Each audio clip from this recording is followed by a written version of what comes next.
ओम शांति 29/9/2024 महावाक्य प्रातः मुरली अव्यक्त बाप दादा पुनरावृत्ति है 3/2/2002 हेडिंग लाइन अच्छी लक्ष्य एवं लक्षण को समान कर एवं सर्व संपत्ति रे संपन्न हुआ। आज हेडिंग लाइन अच्छी अव्यक्त मुरलीर लक्ष्य एवं लक्षण को समान कर एवं सर्व संपत्ति रे संपन्न हुआ। विस्तार हैला आज सर्व संपत्तिर मालिक निजर संपत्ति गुड़िकरे संपन्न पिलामानकु देखुछंती। प्रत्येक संतान पितांकर संपत्ति रे संपन्न अटंती। तेबे जीए संपन्न होई थाए तार चिन्ह हेला से सर्वदा प्राप्ति स्वरूप तथा तृप्त आत्मा भली देखा जाउथिबो एवं सर्वदा खुशी रे रहुथिबार देखा जिवो। काहेकि ना भरपूर आत्मा अटे। तेणु प्रत्येक संतान निजे निजकु पचार जे मो पाखरे केते संपत्ति जमा अछि। एही अविनाशी संपत्ति एबे मध्य मिलिछि एवं भविष्यतरे मध्य अनेक जन्म पर्यंत साथी रे रहिबो। कारण एही संपत्ति गुड़िक केबे भी शेष हेबार नहीं। तेबे सबुठारु प्रथम संपत्ति हेला ज्ञान रूपक संपत्ति। जेउ ज्ञानर संपत्ति रे वर्तमान मध्य तुमे समस्ते मुक्ति एवं जीवन मुक्तिर अनुभव करुछ। जीवन रे थाई पुराणा दुनिया भितरे थाई तमगुणी वायुमंडल भितरे थाई मध्य ज्ञान रूपी संपत्ति आधार रे एही सबु वायुमंडल तथा वातावरण ठारू नियारा अर्थात मुक्त आत्मा अट। कमल पुष्प भली नियारा एवं मुक्त आत्मा माने दुखरू चिंतारू एवं अशांतिरू मध्य मुक्त अट। जीवन रे रही मध्य खराब स्वभाव संस्कारर बंधनरू मुक्त अट। व्यर्थ संकल्पर तोफान ठारू मध्य मुक्त अट। कौन मुक्त अट तो समस्ते हाथ हलाउछंती। तेणु मुक्ति एवं जीवन मुक्ति एही ज्ञान रूपी संपत्तिर फल बा प्राप्ति अटे। चाहे व्यर्थ संकल्प मध्य आसीबाकु चेष्टा करुछि, नकारात्मक संकल्प मध्य आसुछि, किंतु तुम पाखरे जेहेतु ज्ञान अर्थात बुझिबा शक्ति रहिछि जे व्यर्थ संकल्प बा नकारात्मक संकल्पर काम हेला आसीबा एवं तुमे ज्ञानी आत्मा मनकर काम हेला एगुड़िक ठारू मुक्त हेबा अर्थात नियारा हेबा एवं बाबांकर प्रिय हेबा। तेबे चेक कर जे ज्ञान रूपी संपत्ति समस्तंकु मिलिछि तो भरपूर अछि तो संपन्न रूपरे अछि ना कम अछि। जदि कम अछि तेबे ताकू जमा करी चल, खाली रख नाही। सेही परी जोग रूपी संपत्ति जेथुरु सर्वशक्ति गुड़िकर प्राप्ति हेउछि। तेबे निजे निजकु देख जे जोग रूपी संपत्ति द्वारा सर्वशक्ति गुड़िक जमा अछि तो सबुतक अछि तो। जदि गोटिए भी शक्ति कम थिब तेबे उचित समय रे धोखा देई देब। तेणु तुम मानकर उपाधि मध्य मास्टर सर्वशक्तिवान अटे, शक्तिवान नुहे सर्वशक्तिवान। तेबे सर्वशक्ति गुड़िकर संपत्ति जोग बल द्वारा जमा अछि तो भरपूर अछि तो प्राप्ति स्वरूप अट ना किछि किछि कमी रहिछि। तेबे कमी काहींकी रहिछि। जदि कमी अछि तेबे एबे ही निजर कमी को पूरण करि परिबो। एबे ही सुजोग अछि। एहा परे निजकु संपन्न करिवार समय समाप्त होई जिवो एवं कमी रही जिवो।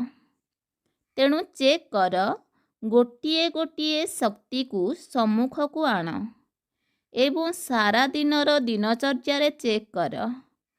ଯଦି କିଛି ପ୍ରତିଶତ ମଧ୍ୟ କମ୍ ଅଛି ତେବେ ଫୁଲ୍ ପାସ୍ କୁହାଯିବ ନାହିଁ। କାହିଁକି ନା ତୁମମାନଙ୍କର ଲକ୍ଷ୍ୟ ହେଲା ଯାହାକୁ ବି ପଚାର ତୁମକୁ ଫୁଲ୍ ପାସ୍ ହେବାର ଅଛି ନା ଅଧା ପାସ୍ ହେଲେ ଚଳିବ, ତେବେ ସମସ୍ତେ କହିବେ ମୁଁ ତ ସୂର୍ଯ୍ୟବଂଶୀ ହିଁ ହେବି, ଚନ୍ଦ୍ରବଂଶୀ ହେବି ନାହିଁ। କିନ୍ତୁ ବାପ ଦାଦା କହୁଛନ୍ତି ଚନ୍ଦ୍ରବଂଶୀ ହେବ, ତେବେ ବାପ ଦାଦା ବହୁତ ଭଲ ସିଂହାସନ ଦେବେ। କ'ଣ ଚନ୍ଦ୍ରବଂଶୀ ହେବ? ତେବେ ଭାରତବାସୀ ସୂର୍ଯ୍ୟବଂଶୀ ହୋଇଯାଆନ୍ତୁ ଏବଂ ବିଦେଶୀମାନେ ଚନ୍ଦ୍ରବଂଶୀ ହୋଇଯାଆନ୍ତୁ, ଚଳିବ ତ? ଚଳିବ ନାହିଁ। ତେବେ ସୂର୍ଯ୍ୟବଂଶୀ ହେବାର ଅଛି ତ? ହେବାକୁ ହିଁ ପଡ଼ିବ। ଏହା ତ ବାପ ଦାଦା ପିଲାମାନଙ୍କ ସହିତ ଆଲୋଚନା କରୁଛନ୍ତି। ଯେବେ କି ତୁମକୁ ସୂର୍ଯ୍ୟବଂଶୀ ହେବାକୁ ହିଁ ପଡ଼ିବ ଏବଂ ଦୃଢ଼ ନିଶ୍ଚୟ ମଧ୍ୟ ଅଛି, ବାବାଙ୍କ ସହିତ ଏବଂ ନିଜ ସହିତ ପ୍ରତିଜ୍ଞା ମଧ୍ୟ କରିନେଇଛ, ତେଣୁ ଏବେଠାରୁ କୌଣସି ବି ଶକ୍ତିର ମାତ୍ରା କମ୍ ହେବା ଉଚିତ ନୁହେଁ। ଯଦି କହିବ ସମସ୍ୟା ଗୁଡ଼ିକ କାରଣରୁ, ପରିସ୍ଥିତି କାରଣରୁ ମୋର ନମ୍ବର କମ୍ ରହିଗଲା, ତେବେ 14 କଳା ହୋଇଯିବ। ସେଥିପାଇଁ ଆଜିକାଲି ବାପ ଦାଦା ଚାରିଆଡ଼ର ସବୁ ପିଲାଙ୍କର ଚାର୍ଟର ବା ଜମାର ଖାତାକୁ ଚେକ୍ କରୁଛନ୍ତି। ବାପ ଦାଦାଙ୍କ ନିକଟରେ ମଧ୍ୟ ସମସ୍ତଙ୍କର ରେଜିଷ୍ଟର ରହିଛି। କାହିଁକି ନା ସମୟର ଦୃଢ଼ଗତି ଅନୁସାରେ ବାପ ଦାଦା ପିଲାମାନଙ୍କୁ ପୂର୍ବରୁ ହିଁ ଶୁଣାଇ ଦେଇଛନ୍ତି ଯେ ସମୟର ବେଗ ଅନୁସାରେ ଏବେ ଆଉ କେବେ ନୁହେଁ, ଏବେ କୁହ। ତେବେ ହୋଇଯିବା ତ ବାବା କହୁଛନ୍ତି ତେବେ ହୋଇଯିବ ବା କରିନେବି, ହେବ ତ ନିଶ୍ଚିନ୍ତ, ଏଭଳି ଭାବ ନାହିଁ। ହେବ ତ ନିଶ୍ଚିନ୍ତ ନା, ଏବେ ଏବେ ହିଁ କରିବାକୁ ହେବ। ଯେହେତୁ ସମୟର ବେଗ ତୀବ୍ର ହେବାରେ ଲାଗିଛି, ସେଥିପାଇଁ ତୁମେମାନେ ଯେଉଁ ଲକ୍ଷ୍ୟ ରଖୁଛ ବାବାଙ୍କ ସମାନ ହେବାର, ଫୁଲ୍ ପାସ୍ ହେବାର ଏବଂ 16 କଳା ସମ୍ପନ୍ନ ହେବାର, ତେବେ ବାପ ଦାଦା ମଧ୍ୟ ଏହା ହିଁ ଚାହୁଁଛନ୍ତି ଯେ ବାସ୍ତବିକ ରୂପରେ ଲକ୍ଷ୍ୟ ଏବଂ ଲକ୍ଷଣ ସମାନ ହେବା ଦରକାର। ତେବେ ଯେତେବେଳେ ତୁମର ଲକ୍ଷ୍ୟ ଏବଂ ଲକ୍ଷଣ ଉଭୟ ସମାନ ହୋଇଯିବ, ସେତେବେଳେ ହିଁ ତୁମେମାନେ ସହଜରେ ବାବାଙ୍କ ସମାନ ହୋଇଯିବ। ତେଣୁ ଚେକ୍ କର, ହୋଇ ହିଁ ଯିବି ଏସବୁ ହେଲା ଅବହେଳା ପଣିଆର ଭାଷା। ଯାହା କରିବାର ଅଛି, ଯାହାର ହେବାର ଅଛି ବା ଯାହା ଲକ୍ଷ୍ୟ ରଖିଛ ତାକୁ ଏବେଠାରୁ ହିଁ କରିବାକୁ ହେବ ବା ହେବାକୁ ପଡ଼ିବ। ତେଣୁ କେବେ ଶବ୍ଦ କୁହ ନାହିଁ, ଏବେ ଏବେ ଶବ୍ଦ କୁହ। ତେବେ ଜ୍ଞାନ ରୂପୀ ସମ୍ପତ୍ତି, ଯୋଗ ରୂପୀ ସମ୍ପତ୍ତି ସହିତ ଆଉ ଗୋଟିଏ ଧାରଣା ରୂପୀ ସମ୍ପତ୍ତି ମଧ୍ୟ ରହିଛି, ଯାହାଦ୍ୱାରା ଗୁଣ ରୂପୀ ସମ୍ପତ୍ତି ଜମା ହୋଇଥାଏ। ଯେପରି ଶକ୍ତିକୁ ଧାରଣା କରିବାରେ ସର୍ବଶକ୍ତି ରହିଛି, ସେହିପରି ଗୁଣରେ ମଧ୍ୟ ସର୍ବଗୁଣ ରହିଛି। କେବଳ ଗୁଣ ନୁହେଁ, ସର୍ବଗୁଣକୁ ଧାରଣ କରିବାକୁ ହେବ। ତେଣୁ ସର୍ବଗୁଣ ଅଛି ନା ଭାବୁଛ ଗୋଟିଏ ଦୁଇଟି ଗୁଣ ଯଦି କମ୍ ହୋଇଗଲା ତେବେ କ'ଣ ହେଲା? ଚଳିବ ତ? ଚଳିବ ନାହିଁ। ତେବେ ସର୍ବଗୁଣ ରୂପୀ ସମ୍ପତ୍ତି ଜମା ଅଛି ତ? ଯଦି କେଉଁ ଗୁଣର କମି ରହିଛି ତେବେ ତାକୁ ଚେକ୍ କରି ସେଥିରେ ଭରପୁର ହୋଇଯାଅ। ଚତୁର୍ଥ କଥା ହେଲା ସେବା। ସେବା ଦ୍ୱାରା ସମସ୍ତଙ୍କୁ ଅନୁଭବ ତ ଅଛି।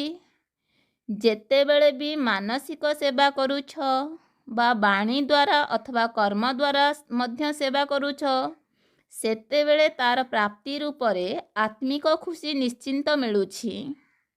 ତେଣୁ ଚେକ୍ କର ସେବା ଦ୍ୱାରା ଖୁସିର ଅନୁଭୂତି କେତେ ପରିମାଣରେ କରୁଛ।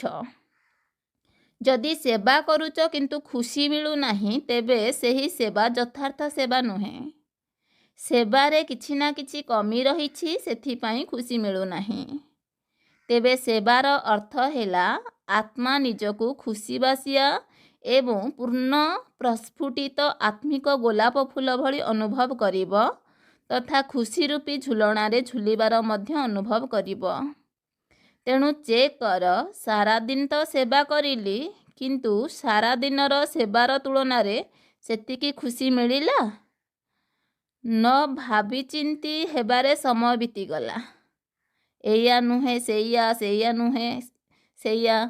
ତେବେ ସେମାନଙ୍କର ଖୁସିର ପ୍ରଭାବ ମଧ୍ୟ ତ ସେବା ସ୍ଥାନ ଉପରେ, ଦ୍ୱିତୀୟରେ ସେବା ସାଥୀମାନଙ୍କ ଉପରେ, ତୃତୀୟରେ ଯେଉଁ ଆତ୍ମାମାନଙ୍କର ସେବା କରିଲ ସେହି ଆତ୍ମାମାନଙ୍କ ଉପରେ ମଧ୍ୟ ପଡ଼ୁ ଏବଂ ବାୟୁମଣ୍ଡଳ ମଧ୍ୟ ଖୁସି ହୋଇଯାଉ।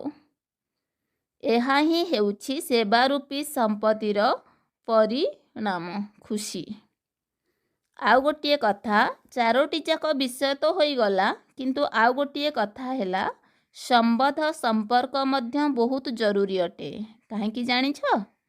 କେତେକ ପିଲା ଭାବୁଛନ୍ତି ବାପ ଦାଦାଙ୍କ ସହିତ ଆମର ସମ୍ବନ୍ଧ ନିଶ୍ଚିନ୍ତ ଅଛି, ତେଣୁ ପରିବାର ସହିତ ସମ୍ବନ୍ଧ ରହୁ କି ନ ରହୁ ସେଥିରେ କ'ଣ ଅଛି? ବୀଜ ସହିତ ତ ସମ୍ବନ୍ଧ ଅଛି ନା, କିନ୍ତୁ ତୁମକୁ ତ ବିଶ୍ୱ ଉପରେ ରାଜ୍ୟ କରିବାର ଅଛି ନା, ତେଣୁ ରାଜ୍ୟ କରିବାରେ ସହିତ ସମ୍ବନ୍ଧ ସମ୍ପର୍କ ତ ଆସିବାକୁ ହିଁ ପଡ଼ିବ। ସେଥିପାଇଁ ସମସ୍ତଙ୍କ ସହିତ ସମ୍ବନ୍ଧ ରଖିବାକୁ ହିଁ ପଡ଼ିବ। କିନ୍ତୁ ସମ୍ବନ୍ଧ ସମ୍ପର୍କ ଦ୍ୱାରା ପ୍ରାପ୍ତ ହେଉଥିବା ଯଥାର୍ଥ ସମ୍ପତ୍ତି ହେଲା ସମସ୍ତଙ୍କର ଆଶୀର୍ବାଦ। ତେଣୁ ସମ୍ବନ୍ଧ ସମ୍ପର୍କ ବିନା ତୁମ ପାଖରେ ଆଶୀର୍ବାଦ ରୂପୀ ସମ୍ପତ୍ତି ଜମା ହୋଇପାରିବ ନାହିଁ। ତେବେ ମାତା ପିତାଙ୍କର ଆଶୀର୍ବାଦ ତ ରହିଛି, କିନ୍ତୁ ସମ୍ବନ୍ଧ ସମ୍ପର୍କ ଦ୍ୱାରା ମଧ୍ୟ ଆଶୀର୍ବାଦ ନେବାକୁ ହେବ। ଯଦି ତୁମକୁ ଆଶୀର୍ବାଦ ମିଳୁନାହିଁ ବା ଅନୁଭବ ହେଉନାହିଁ, ତେବେ ବୁଝିନିଅ ଯେ ସମ୍ବନ୍ଧ ସମ୍ପର୍କରେ କିଛି କମି ରହିଛି।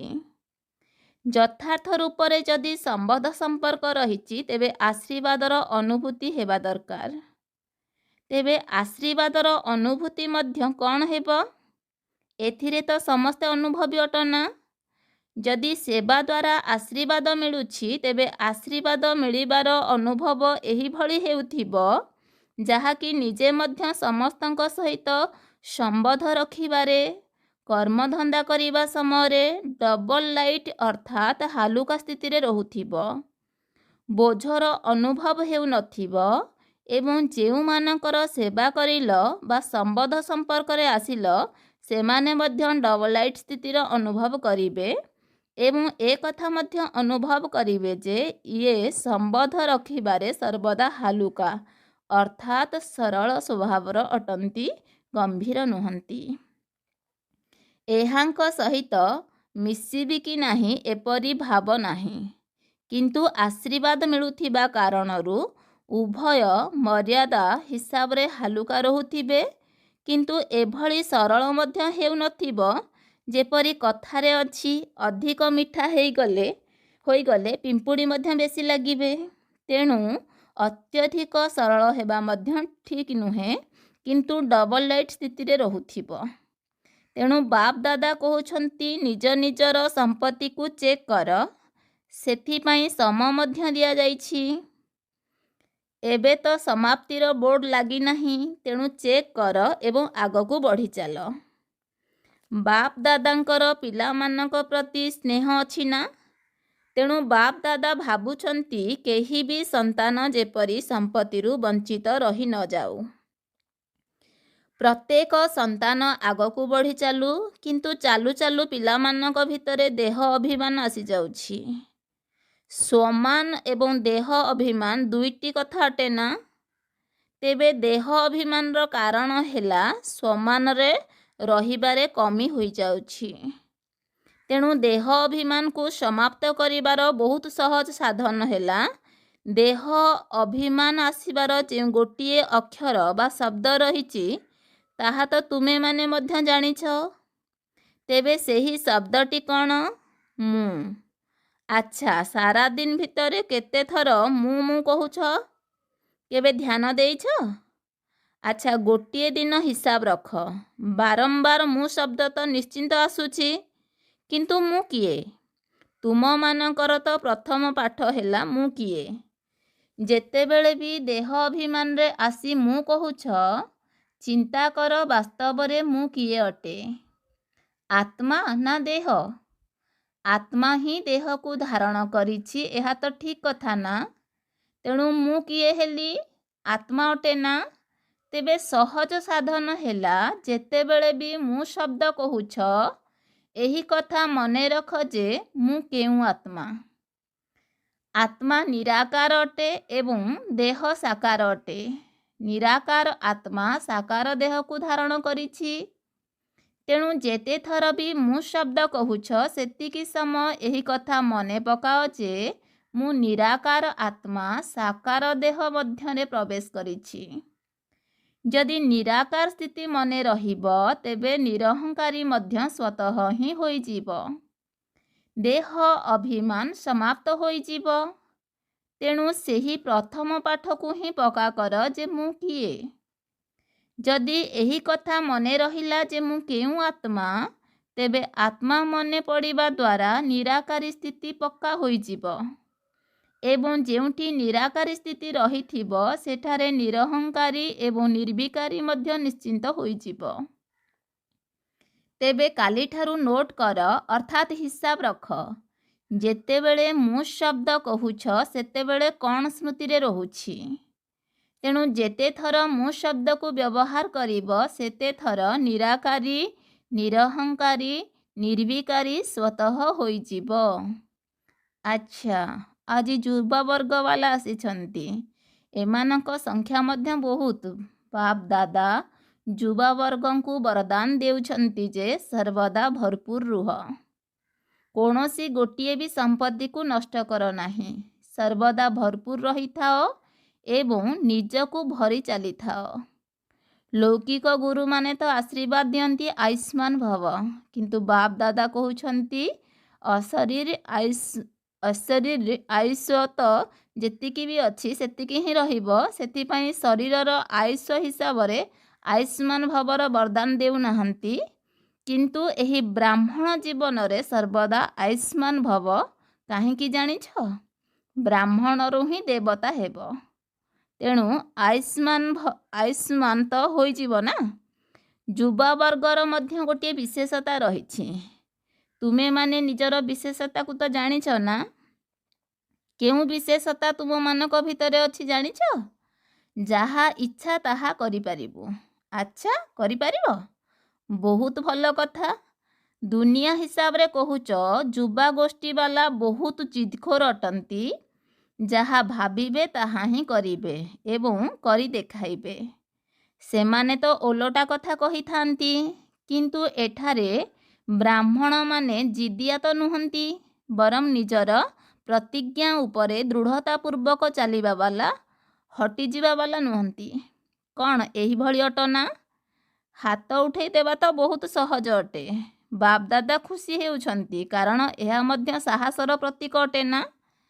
କିନ୍ତୁ ପ୍ରତିଦିନ ଅମୃତ ବେଳାରେ ବାବାଙ୍କ ସହିତ କରିଥିବା ପ୍ରତିଜ୍ଞାକୁ ଦୋହରାଅ ଯେ ମୁଁ ଏହି ବ୍ରାହ୍ମଣ ଜୀବନରେ ପ୍ରାପ୍ତିଠାରୁ, ସେବାଠାରୁ କେବେ ବି ସଂକଳ୍ପରେ ମଧ୍ୟ ହଟିବି ନାହିଁ। ଏହି ସାହସକୁ ବା ପ୍ରତିଜ୍ଞାକୁ ପ୍ରତିଦିନ ଦୋହରାଅ ଏବଂ ବାରମ୍ବାର ଚେକ୍ କର ଯେ ମୁଁ ଯେଉଁ ସାହସର ପ୍ରତିଜ୍ଞା କରିଛି, ତାହା ବାସ୍ତବିକ ରୂପରେ କରୁଛି ତ? ସରକାର ତ କହୁଛି ବାସ୍ 2-4 ଲକ୍ଷ ଯୁବକ ଯଦି ସୁଧୁରିଯିବେ, ତେବେ ବି ବହୁତ ଭଲ। କିନ୍ତୁ ବାପ ଦାଦା କହୁଛନ୍ତି ଏହି ବ୍ରାହ୍ମଣ ଯୁବକମାନେ ତ ଜଣେ ଜଣେ ହିଁ 1 ଲକ୍ଷ ସହିତ ସମାନ ଅଟନ୍ତି, କାରଣ ଏମାନେ ସେତିକି ଶକ୍ତିଶାଳୀ ଅଟନ୍ତି। କ'ଣ ଠିକ୍ କଥା ନା? ଦେଖ, ଏମିତି ନ ହେଉ ଯେ ଘରକୁ ଯାଇ ଲେଖିବ, ବାବା ମାୟା ଆସିଗଲା, ପୁରୁଣା ସଂସ୍କାର ବାହାରି ପଡ଼ିଲା, ସମସ୍ୟା ଆସିଗଲା। ତେଣୁ ସମସ୍ୟା ଗୁଡ଼ିକର ସମାଧାନ ସ୍ୱରୂପ ହୁଅ। ସମସ୍ୟା ତ ଆସିବ ନିଶ୍ଚିନ୍ତ, କିନ୍ତୁ ତୁମେ ନିଜକୁ ପଚାର ମୁଁ କିଏ? ସମାଧାନ ସ୍ୱରୂପ ଅଟେ ନା ସମସ୍ୟା ଠାରୁ ହାରିଯିବା ବାଲା ଅଟେ? ତେବେ ତୁମମାନଙ୍କର ଉପାଧି କ'ଣ? ବିଜୟୀ ରତ୍ନ ଅଟେ ନା? ବ୍ରାହ୍ମଣ ଜନ୍ମ ମିଳିବା ମାତ୍ରକେ ବାପ ଦାଦା ବ୍ରାହ୍ମଣ ଆତ୍ମାର ମସ୍ତକରେ ବିଜୟର ଅମର ତିଳକ ଲଗାଇ ଦେଇଛନ୍ତି। ତେଣୁ ତୁମେମାନେ ଅମର ଭବର ବରଦାନୀ ଅଟ। ଏବେ ଏହି କଥାକୁ ନିଜ ସହିତ ପ୍ରତିଜ୍ଞା କର ଏମିତି ତ ମୁଖ ଦ୍ୱାରା ଯଦି ପ୍ରତିଜ୍ଞା କରିବାକୁ କୁହାଯିବ ତେବେ ସମସ୍ତେ କରିଦେବେ, କିନ୍ତୁ ନିଜ ମନ ଭିତରେ ନିଜ ସହିତ ପ୍ରତିଜ୍ଞା କର, କେବେ ବି ସଂସ୍କାରର ବଶୀଭୂତ ହେବି ନାହିଁ। ଯାହା ବାବାଙ୍କର ସଂସ୍କାର ତାହା ମୋ ବ୍ରାହ୍ମଣ ଆତ୍ମାର ସଂସ୍କାର। ଯେଉଁଗୁଡ଼ିକ ଦ୍ୱାପର କଳିଯୁଗର ସଂସ୍କାର ତାହା ମୋର ସଂସ୍କାର ନୁହେଁ, କାହିଁକି ନା ସେଗୁଡ଼ିକ ବାବାଙ୍କର ସଂସ୍କାର ନୁହେଁ। କ'ଣ ଏହିସବୁ ତମଗୁଣୀ ସଂସ୍କାର ଗୁଡ଼ିକ ବ୍ରାହ୍ମଣମାନଙ୍କର ସଂସ୍କାର ନୁହେଁ ନା? ତେଣୁ ତୁମେମାନେ କିଏ? ବ୍ରାହ୍ମଣ ଅଟ ନା? ବାପ ଦାଦା ମଧ୍ୟ ଯୁବାବର୍ଗଙ୍କ ପାଇଁ ଗର୍ବ କରୁଛନ୍ତି। ଦେଖ, ଦାଦୀମାନେ ମଧ୍ୟ ଯୁବାବର୍ଗଙ୍କ ପାଇଁ ଗର୍ବ କରୁଛନ୍ତି। ଦାଦୀଙ୍କର ଯୁବାବର୍ଗଙ୍କ ପ୍ରତି ସ୍ନେହ ଅଛି ନା? ଏହାକୁ ଅତିରିକ୍ତ ସ୍ନେହ କୁହାଯିବ ନା? କୁମାରମାନେ କେବଳ କୁମାର ନୁହନ୍ତି, ସୁକୁମାର ଅଟନ୍ତି। ପ୍ରତ୍ୟେକ କୁମାର ବିଶ୍ୱର କୁମାରମାନଙ୍କୁ ପରିବର୍ତ୍ତନ କରି ଦେଖାଇବେ। ତେବେ ଆଚ୍ଛା, କୁମାରମାନଙ୍କୁ ଗୋଟିଏ କାମ ଦେବା। ସାହସ ଅଛି ତ? କରିବାକୁ ପଡ଼ିବ। କୁମାରୀମାନେ ମଧ୍ୟ କରିବ ତ? ତେବେ ବାପ ଦାଦା ତୁମମାନଙ୍କୁ ଗୋଟିଏ କାମ ଦେଉଛନ୍ତି, ଏହାକୁ ଧ୍ୟାନ ଦେଇ ଶୁଣ। ଆସନ୍ତା ସିଜିନରେ ମଧ୍ୟ କୁମାରମାନଙ୍କର ଏହିଭଳି ବିଶେଷ କାର୍ଯ୍ୟକ୍ରମ ରଖାଯିବ। ସେଥିରେ କିନ୍ତୁ ମଧ୍ୟ ଅଛି, ଅଧିକ କାମ ଦେଉନାହାନ୍ତି। ଜଣେ ଜଣେ କୁମାର 10 ଜଣ କୁମାରମାନଙ୍କର ସଂଗଠନ ପ୍ରସ୍ତୁତି କରି ଆଣିବ, ଯାହାକି ଗଳାର ମାଳା ନୁହେଁ କିନ୍ତୁ ହାତର ଛୋଟିଆ କଙ୍କଣ ଅଟେ। ହାତରେ କଙ୍କଣ ପିନ୍ଧିଥାନ୍ତି ନା? ବ୍ରହ୍ମା ବାବାଙ୍କ ହାତରେ ସର୍ବଦା ଫୁଲର କଙ୍କଣ ପିନ୍ଧାଇ ଦେଉଛନ୍ତି। ତେଣୁ ଜଣେ ଜଣେ କୁମାର କଞ୍ଚା କଞ୍ଚାକୁ ଆଣିବ ନାହିଁ, ପକ୍କା ପକ୍କାଙ୍କୁ ହିଁ ଆଣିବ। ଏମିତି ନୁହଁ ଯେ ମଧୁବନକୁ ତ ଆସିଯିବେ ପୁଣି ଘରକୁ ଯାଇ ବଦଳିଯିବେ। ନା, ସେମାନଙ୍କୁ ଏଭଳି ପକ୍କା କରାଇ ଆଣିବ ଯାହାକି ବାପ ଦାଦା ଦେଖୁ ଦେଖୁ କହିବେ, ବାଃ କୁମାର ବାଃ। ଏହିଭଳି ପ୍ରସ୍ତୁତ ଅଛ ତ? କରିବ ତ? ଟିକେ ଚିନ୍ତା କର, ଏମିତି ହାତ ଉଠାଇ ଦିଅ ନାହିଁ। କରିବାକୁ ପଡ଼ିବ। ସେମାନଙ୍କୁ ମଧ୍ୟ ପ୍ରସ୍ତୁତ କରିବାକୁ ପଡ଼ିବ। କ'ଣ ଡବଲ ବିଦେଶୀମାନେ କରିବେ ତ? ଡବଲ ବିଦେଶୀମାନଙ୍କ ଭିତରେ ଯେଉଁମାନେ କୁମାର ଅଛ ସେମାନେ ହାତ ଉଠାଅ। ତେବେ ତୁମେମାନେ ମଧ୍ୟ 10 ଜଣ ଲେଖାଏଁ ଆଣିବ ତ? ଆଚ୍ଛା, ବିଦେଶବାଲା ମଧ୍ୟ ଆଣିବେ, ଭାରତବାଲା ମଧ୍ୟ ଆଣିବେ। ତେବେ ଯିଏ ଫାର୍ଷ୍ଟ କ୍ଲାସ୍ କ୍ୱାଲିଟି ବାଲାଙ୍କୁ ଆଣିବେ ତାଙ୍କୁ ପୁରସ୍କାର ଦିଆଯିବ। ପୁରସ୍କାର ମଧ୍ୟ ବଢ଼ିଆ ଦିଆଯିବ। ଏମିତି ସେମିତି ନୁହେଁ। କୁମାରମାନଙ୍କ ପ୍ରତି ସ୍ନେହ ଅଛି ନା? ଯଦି ସରକାରଙ୍କୁ ମଧ୍ୟ ଭଲ କାମ କରିଲା ବାଲା କୁମାର ଅଧିକ ମିଳିଯିବେ ତେବେ ସରକାର କେତେ ଖୁସି ହେବେ। ତେଣୁ ତୁମେମାନେ ଯଦି 10 ଜଣ କୁମାରକୁ ଆଣିବ ତେବେ ସାରା ହଲ୍ ତ କୁମାରମାନଙ୍କ ଦ୍ୱାରା ହିଁ ଭର୍ତ୍ତି ହୋଇଯିବ। ପୁଣି ସରକାରଙ୍କୁ ମଧ୍ୟ ଡାକିବା, ଦେଖ ଏହି କୁମାରମାନଙ୍କୁ। କିନ୍ତୁ ଆଣିବାକୁ ପଡ଼ିବ, ସେମାନଙ୍କୁ ପ୍ରସ୍ତୁତ ମଧ୍ୟ କରିବାକୁ ପଡ଼ିବ। ଯଦି ନିଜର ସ୍ଥିତିକୁ, ଲକ୍ଷ୍ୟକୁ ଏବଂ ଲକ୍ଷଣକୁ ସମାନ ରଖିବ ତେବେ ସେବାରେ ସଫଳତା ମଧ୍ୟ ମିଳିବ କି ନାହିଁ, ଏଭଳି ସଂକଳ୍ପ ମଧ୍ୟ ଉଠିପାରିବ ନାହିଁ। ସଫଳତା ତ ହୋଇ ରହିଛି, କେବଳ ତୁମମାନଙ୍କୁ ନିମିତ୍ତ ହେବାକୁ ପଡ଼ିବ। ତେଣୁ ଏହି ପ୍ରତିଜ୍ଞାକୁ ସର୍ବଦା ଦୋହରାଉଥାଅ, କମାଲ ତ କରିବାକୁ ହିଁ ପଡ଼ିବ। ଆଚ୍ଛା, ମୁରଲୀ ମଝିରେ ଅଚାନକ 2 ଜଣ କୁମାର ଷ୍ଟେଜ୍ ଉପରକୁ ବାପ ଦାଦାଙ୍କ ସାମ୍ନାକୁ ଆସିଗଲେ। ସେମାନଙ୍କୁ ହଟେଇବାକୁ ପଡ଼ିଲା। ଆଚ୍ଛା, ଏବେ ଖେଳ ଭିତରେ ଖେଳ ଦେଖିଲ। ଏବେ ବାପ ଦାଦା କହୁଛନ୍ତି, ଏବେ ତ ସାକ୍ଷୀ ହୋଇ ଖେଳ ଦେଖିଲ, ଖୁସି ହେଲ। ଏବେ ଗୋଟିଏ ସେକେଣ୍ଡରେ ବିଲକୁଲ ଦେହଠାରୁ ନିଆରା ଶକ୍ତିଶାଳୀ ଆତ୍ମିକ ସ୍ୱରୂପରେ ସ୍ଥିତ ହୋଇପାରିବ। ବିଲକୁଲ ଫୁଲଷ୍ଟପ୍। ବାପ ଦାଦା ବହୁତ ଶକ୍ତିଶାଳୀ ଡ୍ରିଲ୍ କରାଇଲେ। ଆଚ୍ଛା, ଏହି ଅଭ୍ୟାସ ସବୁ ସମୟରେ ମଝିରେ ମଝିରେ କରିବା ଦରକାର। ଏବେ କାର୍ଯ୍ୟ କରିବା ପାଇଁ ଆସିଲ। ଏବେ ଦେହଠାରୁ ଅଲଗା ସାକାରୀ ତଥା ନିରାକାରୀ ସ୍ଥିତିରେ ସ୍ଥିତ ହୋଇ ଯାଉଥିବ। ବର୍ତ୍ତମାନ ଯେଭଳି ଗୋଟିଏ ଅନୁଭବ କରିଲ ବା ଦେଖିଲ, ସେହିଭଳି ଯଦି କୌଣସି ସମସ୍ୟା ଆସିଲା ତେବେ ଗୋଟିଏ ସେକେଣ୍ଡରେ ସାକ୍ଷୀଦ୍ରଷ୍ଟା ହୋଇ ସମସ୍ୟାକୁ ଗୋଟିଏ ସାଇଡ୍ ସିନ୍ ମନେକରି, ତୋଫାନକୁ ମଧ୍ୟ ତୋହଫା ଅର୍ଥାତ୍ ଉପହାର ମନେକରି ତାକୁ ଅତିକ୍ରମ କରିଯାଅ। ଅଭ୍ୟାସ ତ ଅଛି ନା? ଆଗକୁ ଗଲେ ଏହିଭଳି ଅଭ୍ୟାସର ବହୁତ ଆବଶ୍ୟକତା ପଡ଼ିବ। ବିଲକୁଲ ଫୁଲଷ୍ଟପ୍ ଲଗାଇବାକୁ ପଡ଼ିବ, ପ୍ରଶ୍ନବାଚକ ଚିହ୍ନ ନୁହେଁ। ଏହା କାହିଁକି ହେଲା, ଏହା କିପରି ହେଲା, ହୋଇଗଲା, ବାସ୍ ଫୁଲଷ୍ଟପ୍ ଲଗାଅ ଏବଂ ନିଜର ଫୁଲ୍ ଶକ୍ତିଶାଳୀ ସ୍ଥିତିରେ ସ୍ଥିତ ହୋଇଯାଅ। ତେବେ ସମସ୍ୟା ତଳେ ରହିଯିବ। ତୁମେ ନିଜର ଉଚ୍ଚ ସ୍ଥିତି ରୂପୀ ମଞ୍ଚ ଉପରୁ ସମସ୍ୟା ରୂପୀ ସାଇଡ୍ ସିନ୍କୁ ଅର୍ଥାତ୍ ରାସ୍ତା କଡ଼ରେ ଦୃଶ୍ୟକୁ ଦେଖୁଥିବ। ଆଚ୍ଛା, ଚାରିଆଡ଼ର ସର୍ବସମ୍ପତ୍ତିରେ ଭରପୁର ଆତ୍ମାମାନଙ୍କୁ, ସର୍ବଦା ପ୍ରାପ୍ତିଗୁଡ଼ିକରେ ଭରପୁର ତଥା ସର୍ବଦା ସ୍ମିତହାସ୍ୟ ମୁଖମଣ୍ଡଳରେ ରହୁଥିବା ଆତ୍ମାମାନଙ୍କୁ, ସର୍ବଦା ବାବାଙ୍କ ସହିତ କରିଥିବା ପ୍ରତିଜ୍ଞାକୁ ଜୀବନରେ ପ୍ରତ୍ୟକ୍ଷ କରୁଥିବା ଜ୍ଞାନୀତୁ ଆତ୍ମାମାନଙ୍କୁ, ଯୋଗୀତୁ ଆତ୍ମାମାନଙ୍କୁ, ସର୍ବଦା ନିଜର ଲକ୍ଷ୍ୟ ଏବଂ ଲକ୍ଷଣକୁ ସମାନ କରୁଥିବା ବାପ୍ ସମାନ ଆତ୍ମାମାନଙ୍କୁ, ସର୍ବଦା ସବୁ ସମୟରେ ସର୍ବସମ୍ପତ୍ତିରେ ଷ୍ଟକ୍ ଜମା କରୁଥିବା ଏବଂ ଷ୍ଟପ୍ ଲଗାଉଥିବା ତୀବ୍ର ପୁରୁଷାର୍ଥୀ ଶ୍ରେଷ୍ଠ ଆତ୍ମାମାନଙ୍କୁ ବାପ୍ ଦାଦାଙ୍କର ସ୍ନେହ ସମ୍ପନ୍ନ ଶୁଭେଚ୍ଛା ଏବଂ ଦିଲାରାମ ବାବାଙ୍କର ଦିଲ୍ର ସହିତ ୟାଦ୍ ପ୍ୟାର ଏବଂ ନମସ୍ତେ। ଆଜି ବରଦାତା ବାବାଙ୍କର ବରଦାନ। ପରିସ୍ଥିତି ଗୁଡ଼ିକୁ ଶିକ୍ଷକ ମନେକରି ସେଗୁଡ଼ିକରୁ ଶିକ୍ଷା ଗ୍ରହଣ କରୁଥିବା ଅନୁଭବୀ ମୂରତ ହୁଅ। ବରଦାନ ହେଲା, ପରିସ୍ଥିତି ଗୁଡ଼ିକୁ ଶିକ୍ଷକ ମନେକରି ସେଗୁଡ଼ିକରୁ ଶିକ୍ଷା ଗ୍ରହଣ କରୁଥିବା ଅନୁଭବୀ ମୂରତ ହୁଅ। ବିସ୍ତାର, କୌଣସି ବି ପରିସ୍ଥିତିରେ ଭୟଭୀତ ହେବା ପରିବର୍ତ୍ତେ କିଛି ସମୟ ପାଇଁ ତାକୁ ଶିକ୍ଷକ ମନେକର। ତେବେ ପରିସ୍ଥିତି ତୁମକୁ ବିଶେଷ କରି ଦୁଇଟି ଶକ୍ତିର ଅନୁଭବୀ କରିଥାଏ। ଗୋଟିଏ ହେଲା ସହନ ଶକ୍ତି ଏବଂ ଦ୍ୱିତୀୟଟି ହେଲା ସମ୍ମୁଖୀନ କରିବାର ଶକ୍ତି। ଯଦି ଏହି ଦୁଇଟି ପାଠ ପଢ଼ିନେବ ତେବେ ତୁମେ ଅନୁଭବୀ ହୋଇଯିବ।